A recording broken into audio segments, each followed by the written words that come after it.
Precisely 6:45. This is the Sri Lanka Broadcasting Corporation. News edited by Lal Mallavarachi and read by Sharifa Tahir. Headlines. Presidential Scholarship Program 2024-2025 Colombo District Awarding Ceremony will be held today.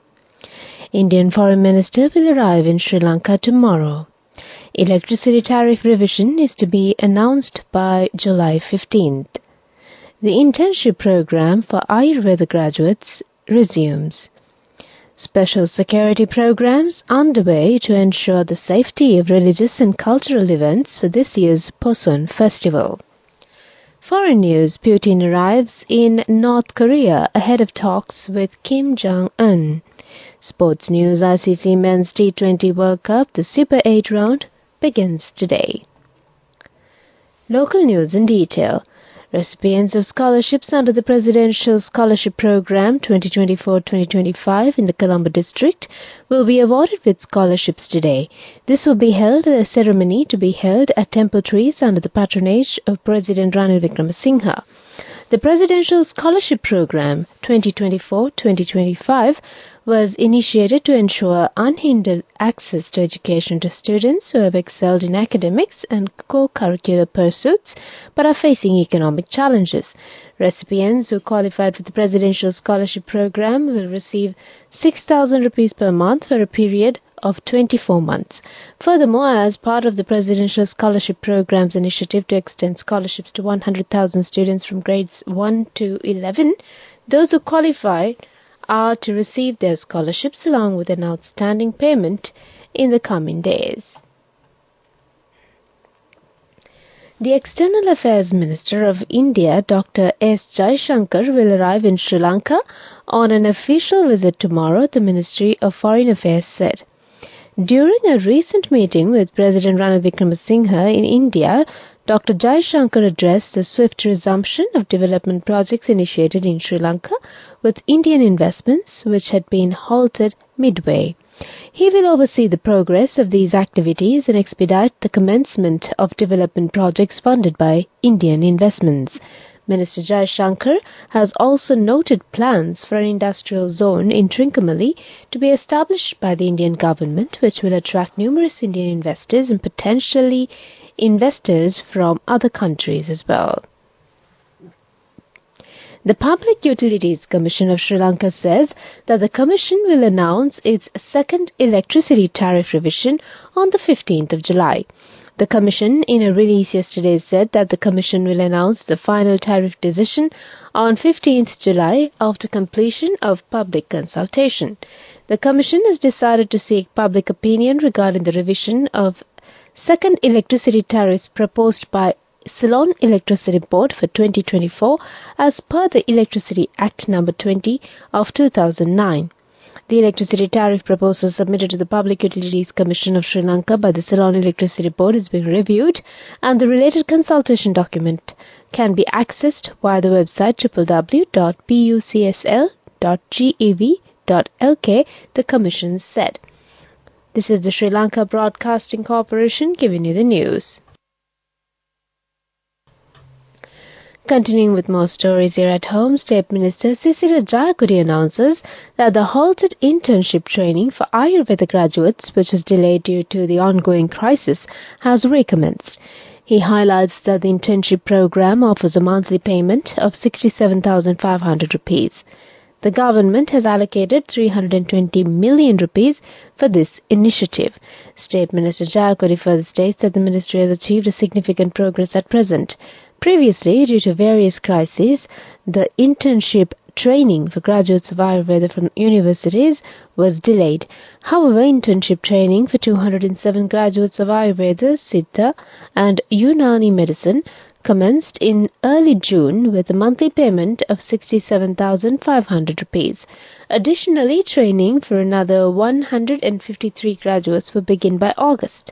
In total, the Department of Ayurveda will be providing training for 418 graduates.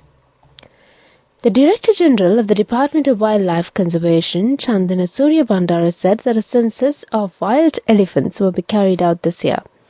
Officers attached to the department will be contacted in this regard soon. Any interested volunteer can join the census as well. The previous wild elephant census was conducted 13 years ago in 2011. According to that calculation, the least number of elephants in the country is 5,876. That's local news for the moment. The main news story is brought to you by Sinhala Mahatmya. IGP Deshabandhu Thennakoon has instructed the relevant authorities to implement special security programs to ensure the safety of religious and cultural events for this year's Poson Festival. Following a discussion held yesterday, the IGP has directed all provincial senior DIGs, district DIGs and divisional officers to take necessary actions. It was reported that 11,095 out of 12,050 Buddhist temples have organized religious activities and programs for Poson Poya. It was reported that 322 Poson zones, 296 Poson pandals, 4,557 Poson dansalas and 5,929 Poson ceremonies will be held across the country, with the majority of events taking place at temples in the Western Province. To ensure the safety of devotees from various regions, police posts have been established. A total of 19,062 police officers, 370 special task force personnel, 607 soldiers from the Tri-Forces and over 26,013 community police committee members will be assigned for security duties. That's main news story. The main news story was brought to you by Sinhala Mahatmya.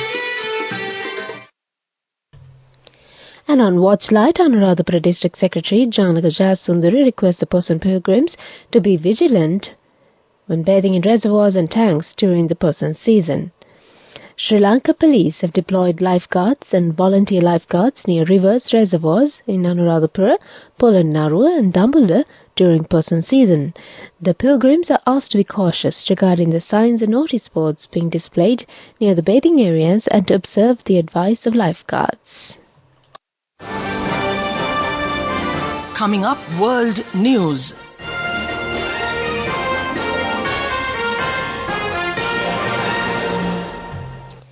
World News headlines: Putin arrives in North Korea ahead of talks with Kim Jong-un. President Biden will give legal status to undocumented spouses. Kenya scraps bread tax as protesters tear-gassed. World News in detail. Russian President Vladimir Putin has finally arrived in the North Korean capital, Pyongyang, where he will meet leader Kim Jong-un. The two leaders last met in September in Vladivostok, but this is Putin's first visit to Pyongyang since 2000. The US and Seoul have accused North Korea of supplying Russia with artillery and other equipment, likely in exchange for food and military aid. Both countries deny the existence of arms deal, but vowed last year to strengthen military ties. President Joe Biden is set to announce a new policy that would protect hundreds of thousands of undocumented spouses of U.S. citizens from deportation, according to administration officials. The action will apply to those who have been in the country for at least 10 years and will allow them to work in the U.S. legally. It marks the most significant relief program for undocumented migrants already in the U.S. since the Obama administration announced the deferred action for childhood arrivals in 2012. The White House believes over 500,000 spouses of U.S. citizens will benefit from this. Finally, on World News, Kenya's government has scrapped some proposed taxes in this year's controversial finance bill, including a 16% levy on bread, after a public outcry. The announcement by MPs came as police fired tear gas and used water cannon to try to disperse angry protesters in the capital, Nairobi. Dozens of people have been arrested, and lawyers earlier joined chanting crowds at the city's main police station to demand that detainees be freed. Since coming to office in 2022, President William Ruto has introduced several new and unpopular taxes with the aim of eliminating the country's national debt of nearly $80 billion. That's on World News. Development News.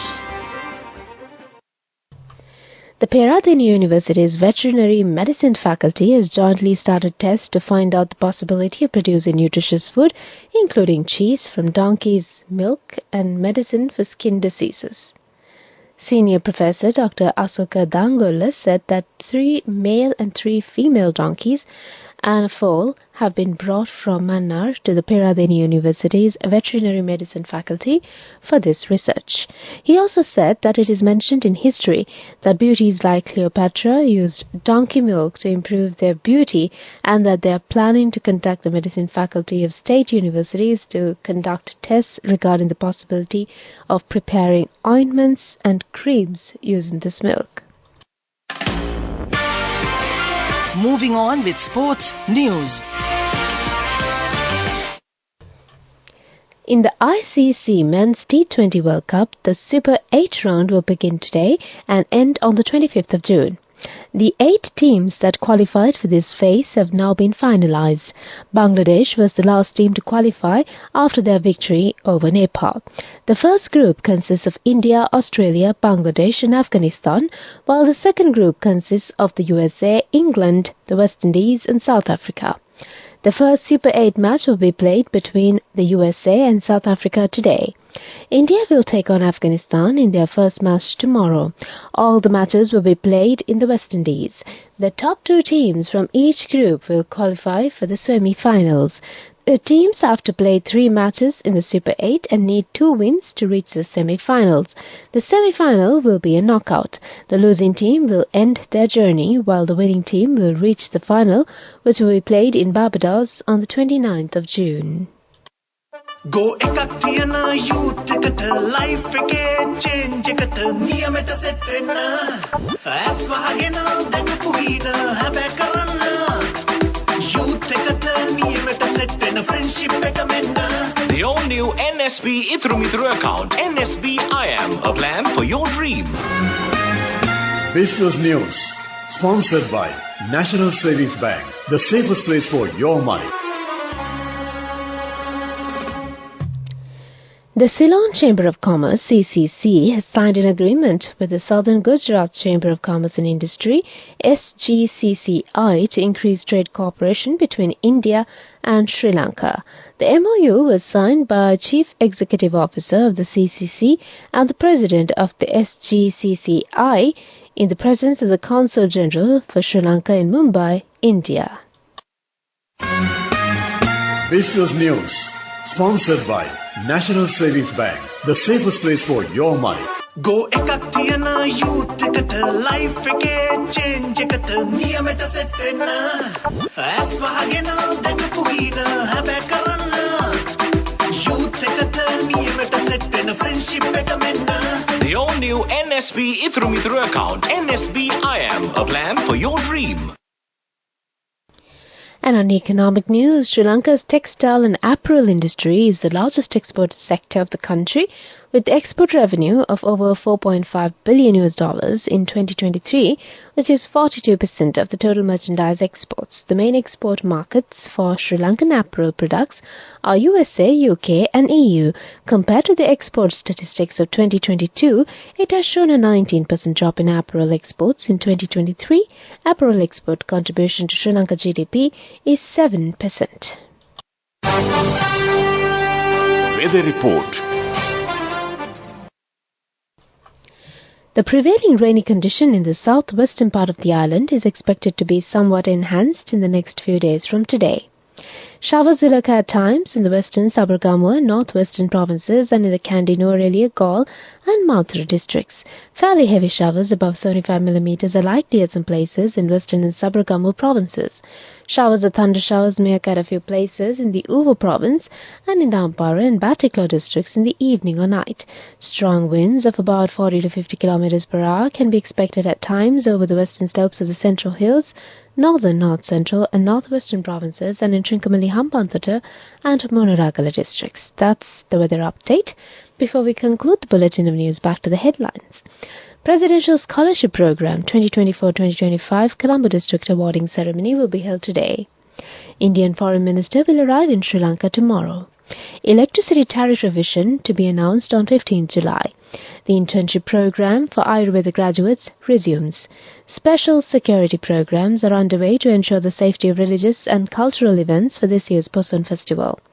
Foreign news, Putin arrives in North Korea ahead of talks with Kim Jong-un. Sports ICC Men's T20 World Cup, the Super 8 round begins today. With that, we conclude the bulletin of news, and it's back to Anupama this morning to give you some good company.